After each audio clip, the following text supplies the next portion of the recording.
సముద్రం ఒడ్డున ఉన్న చెట్టుపై ఒక కాకి మరియు ఒక చిలుక కూర్చొని ఉంటాయి. అప్పుడు సముద్రం ప్రక్కనే ఉన్న ఒక రెస్టారెంట్లో మంటలు చెలరేగి ఆ రెస్టారెంట్ మొత్తం తగలబడిపోతుంది.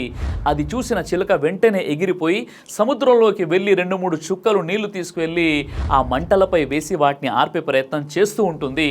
ఇది అంతా చూస్తున్న కాకి నవ్వుతూ చిలుకతో, నీకేమైనా పిచ్చి పట్టిందా, నువ్వు తీసుకొని వెళ్ళి ఆ 2-3 చుక్కల నీళ్ల వల్ల ఆ మంటలు ఆరిపోతాయని చాలా విటకారంగా చిలుకతో అంటుంది. ఆ చిలుక, అవును, నా ప్రయత్నం వల్ల మంటలు ఆరకపోవచ్చు, కానీ రేపటి రోజు చరిత్ర రాసినప్పుడు నా పేరు తమాషా చూస్తున్న వారి పేర్లలో ఉండకూడదు అని అంటుంది. ఈ కథ వల్ల మనకు అర్థమయ్యేది ఏంటంటే, ఎదుటి వారు కష్టాలు ఉన్నప్పుడు మన వంతు సహాయం మనం చేయాలి. అలా కాకుండా అక్కడ ఉన్నటువంటి వీడియోలు, సెల్ఫీలు తీసుకొని ఇతరులకు షేర్ చేస్తూ పైశాచిక ఆనందాన్ని పొందకూడదు. మనకు సాధ్యమైనటువంటి సహాయం, అది చిన్నదైనా పెద్దదైనా ఖచ్చితంగా మనం చేయాలి.